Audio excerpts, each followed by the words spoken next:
it. I like to move it, move it. You like to move it. I like to move it, move it. I like to move it, move it. I like to move it, move it. You like to move it. I like to move it. All right, so we are getting into the laws of motion. So this is Unit 4, Video 1, Laws of Motion. Here we go. So in classical mechanics, basically we're talking about regular objects, everyday objects.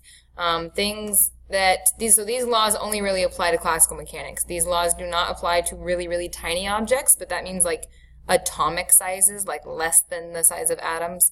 So we really won't be talking about those much. And then it also does not apply to things that are going as fast as the speed of light, which we will not talk about. So these laws will work with basically anything, cars, people, animals, bugs, all that kind of stuff. Just nothing really, really teeny and nothing really, really, really, really, really fast. So we're going to look at Newton's laws, which is probably something that you guys might have thought about when you decided to take physics. Maybe that's like one of the things you've heard of before. But we're going to look at his 3 laws, and we're going to use them to solve problems. Just as a side note, these laws were and are considered some of the greatest achievements in science. So forces. So normally we think of a force as a push or a pull. That's kind of the simple definition for it. Forces are vectors, and there are 2 types. There's a contact force and a field force. So some of the contact forces are things like you would think of. So like kicking a ball, pushing somebody, pulling on something, basically anything like that, a push or a pull on that you can feel, things that use contact. Now field forces are a push or a pull, but there is no contact between the 2 things. So like this first one here, field forces, where it says the little m and big M, those are masses, and so that's talking about a gravitational force. That's a field force. Here we have our charges, and so that's talking about an electric force. And then here we have iron and you can see this little compass, north and south, and this is talking about a magnetic field. And so those are the type of field forces. We will really only deal with gravitational force for now. We'll get into electric force later in the year, in the spring, but for now the only field force we deal with is gravitational. So Sir Isaac Newton is the one who came up with these laws. He's also done a lot of other stuff. As you can tell, he's really, really handsome. He came up with universal gravitation, which is something that we're going to look at. A lot of you guys are in calculus, and I think I mentioned it in class, but Newton basically designed calculus so that he could study further physics. So he helped in basically creating calculus, and then he's done a lot of work in light and optics with prisms and things like that. So Newton's first law: an object moves with a velocity that is constant in magnitude and direction unless acted upon by a non-zero net force. A net force is really just the vector sum of all external forces that are exerted on an object. So if an object's being pulled 3 different ways, the net force is all those 3 vectors of forces added up together. So we are going to do a lot more vector addition in this chapter, so please make sure that you guys are feeling comfortable with that. Okay, so inertia is a big part of Newton's first law. But inertia is not a force. Inertia is a tendency of an object to continue in its normal motion. So if an object, basically you've heard this law is if an object's in motion, it will stay in motion unless acted upon by an outside force.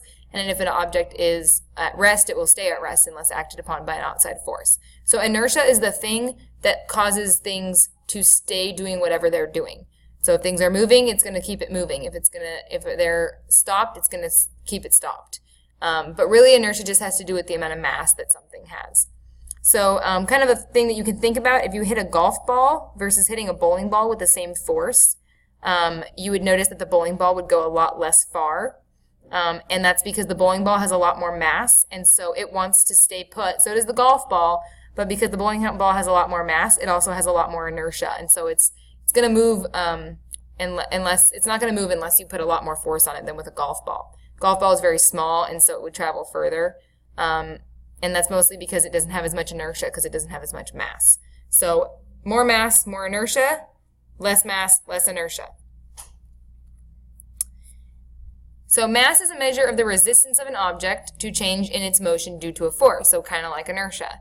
So the larger the mass, the less it's going to accelerate under a given force. So it's like me trying to push my rabbit across, maybe an ice pond versus me trying to push a truck, right? Or it doesn't even have to be on ice, but it's like pushing a small kid versus pushing like a huge football player. It's a lot harder to get the big football player to move than it is to get the little kid to move, purely because the big guy has more mass, so he's not going to accelerate as much, even if I push him as hard.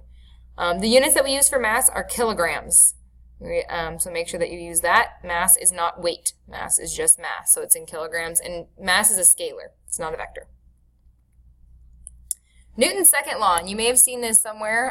It's a pretty common physics formula, but it's F equals ma in its shortest form. So basically it says that the acceleration of an object is directly proportional to the net force acting on it and inversely proportional to its mass. So we mostly see it written this way, F equals ma. This is the sum symbol, so it just means the sum of all the force vectors, which is the net force, equals the mass, which you notice doesn't have an arrow because it's a scalar, times its acceleration.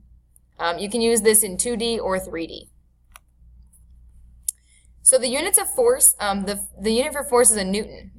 We had it named after Isaac Newton, so we're going to use a capital N. Don't insult him. Don't use a little n.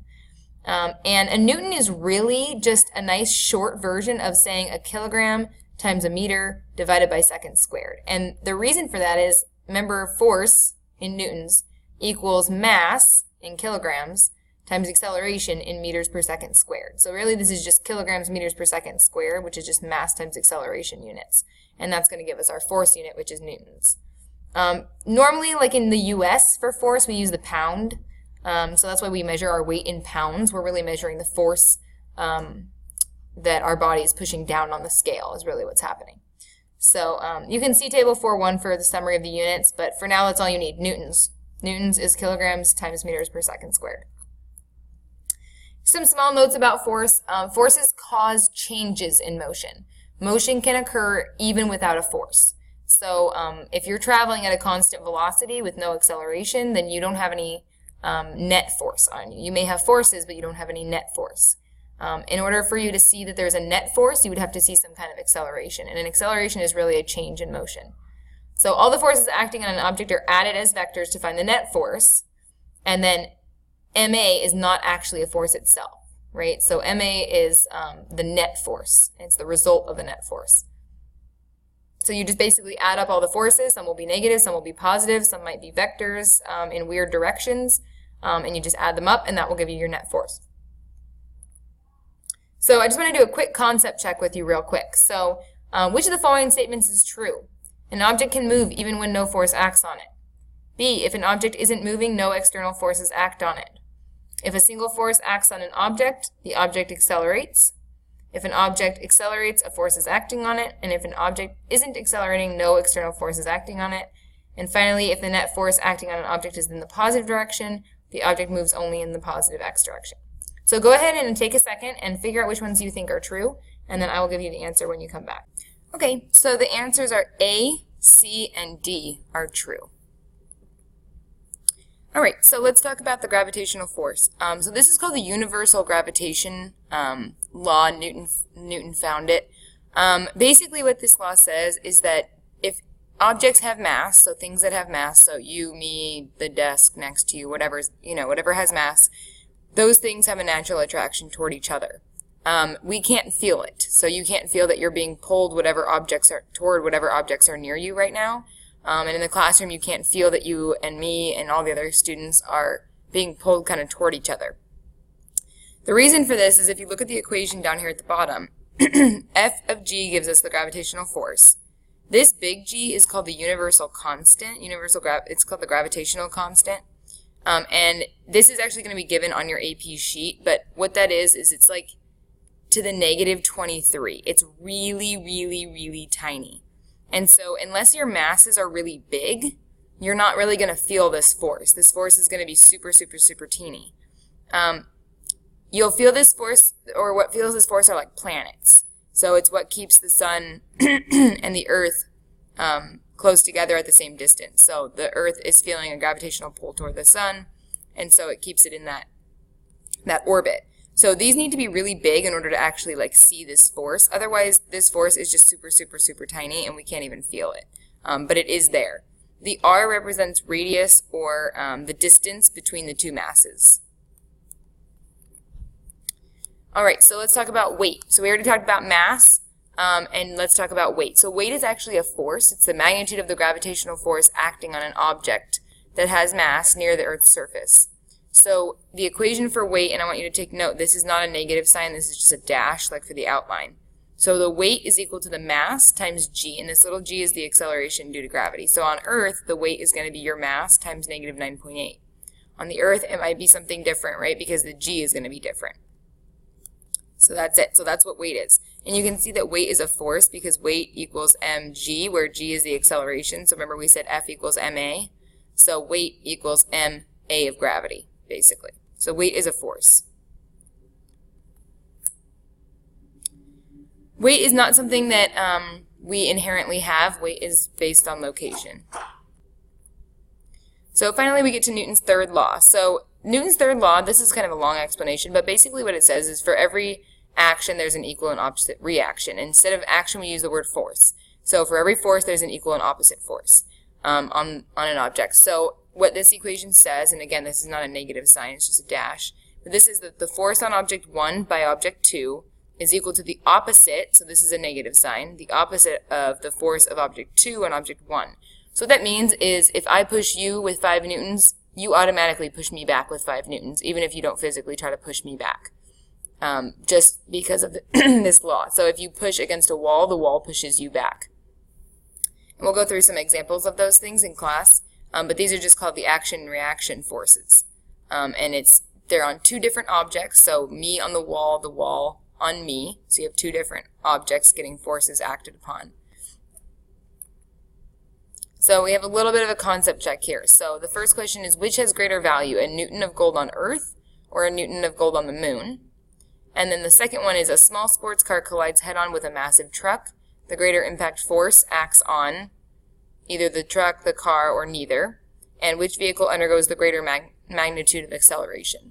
So go ahead and take a second and answer those, and I'll give you the answer when we come back. Just go ahead and pause your video. All right, so the first question, which has greater value, a Newton of gold on Earth or a Newton of gold on the moon? So if you look at the equation for weight, you have weight equals m times the acceleration of gravity.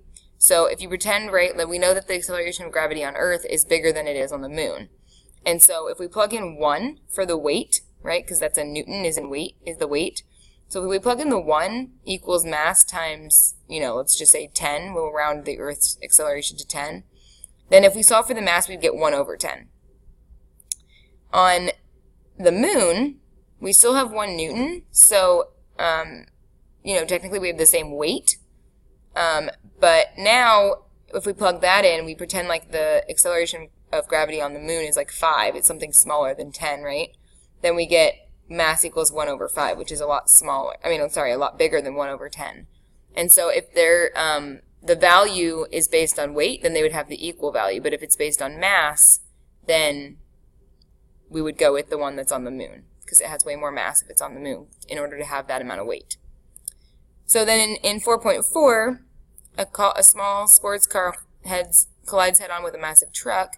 The greater impact force is going to be on neither. The force is the same on both because of the third law, right? The force on each one is the same. The acceleration, however, is different. So the acceleration is going to be bigger for the one that is smaller. And so the car is going to feel a greater magnitude of acceleration. So here's some more about Newton's third law. So we have these 2 objects, right? So the force of object 1 on object 2, the force of object 2 on object 1, and they should be equal. They're acting on different objects. That's the key about this. Some other action-reaction pairs, so they just use the letter N. So if the table pushes up on the computer is pushing back down on the table with the same equal force. And then same thing, right? The gravity is pulling the computer down. And this is kind of going to be weird to you, but gravity pulls the computer down, right? The Earth pulls the computer toward it. And so the computer is actually pulling the Earth up toward it. It's just we don't see that acceleration because the Earth is so big in comparison to the computer that the acceleration is so tiny. We don't see it. So here's a few more. Actually, we've already kind of gone through these, so these are fine. So Newton's laws uses the forces acting on an object. So N, right, the force of the table on the computer, we call this the normal force. That's basically like a surface pushing up on an object. So the normal force is being pushed up, right, on the computer, and gravity is pulling down. So these are both the forces that are on the computer. In this case, we would ignore the other two, the N prime and the Fg prime, because those two are on the earth and on the table, and those are two separate objects. But just on the computer, these are the two forces. So when we apply Newton's laws, we have to make a few assumptions. So first, we assume that objects behave as particles. So we're going to ignore kind of like rotational motion for now. We're going to ignore the mass of strings and ropes.